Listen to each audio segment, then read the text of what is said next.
I think that GM, they wanted to hedge their bets on EVs, and that is why I think they have hybrid and plug-in hybrid. I think they got these cars about ready to go Mm-hmm. because they were like, the government came and was like, look, you have to start making EVs. So GM's like, Mm-hmm. okay, we'll start making EVs. And I'm sure they want them to be successful. They don't want to get left behind or anything. But Mm-hmm. at the same time, I think they're like, what if these things don't work? And we're gonna just be out to dry. So I think they were working on some hybrids and plug-in hybrids at the same time. They just didn't come out with them. I got 1, 2, 3, 4, 5, 6, 7, 8 wrenches in my top drawer. Hey, what's up, guys? This is MJ100K, and today we gotta talk about the announcement that GM is going to be reintroducing hybrids and plug-in hybrid vehicles in North America. We got Dane on the line with us. How you doing, Dane? Pretty good, bud. How about you? I'm doing all right. I'm a little sick, you guys, so give me a break if my voice doesn't sound normal. All right. This is an article from gmauthority.com if you want to check it out. GM to reintroduce PHEVs in North America. GM is aiming to transition its entire light-duty vehicle fleet to zero tailpipe emissions by 2035. Let's see, they have a long list of electric models coming down the pike. That said, GM recently announced plans to reintroduce plug-in hybrid vehicles to the North American market as a means of meeting rising fuel economy and emission standards during the EV transition. Okay, this was an announcement from CEO Mary Barra. This was part of the earnings report that she said these things. Our forward plans include bringing our plug-in hybrid technology to select vehicles in North America. GM remains committed to emitting tailpipe emissions by 2035, but in the interim, deploying plug-in hybrid technology in strategic segments will deliver some of the environmental benefits of EVs as the nation continues to build its charging infrastructure. Dane, what do you think about this? I think it makes a lot of sense for your basic passenger car, aimed towards a consumer that wants a lower emission vehicle. You kind of get the best of both worlds. For short commutes, you can run all battery, and if you got to go longer, you got a fuel reserve. You won't ever be stranded. That's kind of a good place to be, if you ask me. And I think it's good they're bringing the Volt back. They ran that vehicle from 2008, 6, something like that when they introduced it, mid-teens. They discontinued that car, which at its time was one of the only plug-in hybrids. And from what I understand, a pretty reliable car. I'm not sure how much you know about that car. I did a video on the Volt. When I did my video, it was about buying a Volt used and out of warranty, which is not a good idea for any hybrid car, I think, because if you have to replace the battery, it's gonna be a lot of money. Yeah, So I they're really not. feel like these cars are mostly for new car Mhm. buyers. What do you think? I have a hard time putting much of an opinion on it because I'm not interested in one of these cars for myself. But So yeah, for someone that is, yeah, there's a lot of expense that's potentially lurking buying a car that's got a lot of miles on. Those batteries are not cheap, and they're not the easiest to replace either. I've never done one, but they're kind of hidden in the vehicle. They're not like yeah, a battery under your hood for starting your engine, where yeah. it's a couple bolts and you can have it out. They're usually under the seats and built into the body. The Volt battery I was talking about was 30 Hmm. grand to replace it. That's what the car cost. Yeah. Yeah. So yeah, so I did one on a Hyundai Ioniq. It was a full EV. It was Hmm. 50 grand to replace the battery. Jesus Christ. Yeah, yeah. So then the car's junk. Yeah. What's the point? Does China not offer batteries for these yet at like quarter price? I don't know. Like when you go to the dealership, right?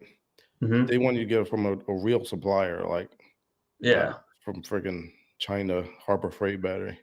Yeah. But you know what? Like DeWalt wants you to use their batteries too, but I can get the China ones for quarter the price and they work just as good, Yeah, if but not honestly better. actually, no, I kind of disagree with that because Yeah. I was looking. at getting some cheaper batteries for my Milwaukee Hmm. cordless tools, and like every review of the one on Amazon was like, these batteries suck, they don't last as long, and Oh, really? yeah, like it's hard to make knockoff batteries because it's all those precious metals are in there. Yeah. You can't really skimp on those, or the battery's not going to be as good. Right. So it'll Yeah, I work, haven't. but it might not work for as long. Yeah, I haven't seen that yet. I've got a couple of those since my like DeWalt ones died, and didn't want to, spend $100 or $150 a piece on a battery. Decided to wing it and throw, $100 at three batteries for the same size. And man, I've had Yeah, these things for years. They've worked great. Same with my Snap-on Impact. Those batteries went dead, like would not take a charge after a year, yeah. and they're out of warranty after that point. So I bought some China ones, and I've been on them for the last 8 years. Oh, all right. So, So yeah, well, let me show you. Now, look, yep. I'm not dissing these hybrid cars. I think it's a good idea Hmm. that they start making these cars. What I heard was a lot of the dealers where they have like a meeting with Hmm. the GM executives to talk about business, and a Yep. lot of the dealers were saying people were requesting hybrid and plug-in hybrid cars. They didn't want the EVs for the most part. Yep. So I think a lot of the a lot of reason why people are okay with hybrids now is because there's EVs everywhere. So Hmm. people are just kind of like, all right, well, I don't want an EV, but I can get a hybrid. Like that is that Ford Maverick that's got a hybrid version, right? I think so. Yeah. Yeah, there's a bunch So of hybrids. so I'm gonna give you my conspiracy theory, Dane. I want you to see if Oh you yeah, what do you think about it. lay it on me. Let's light the internet on fire.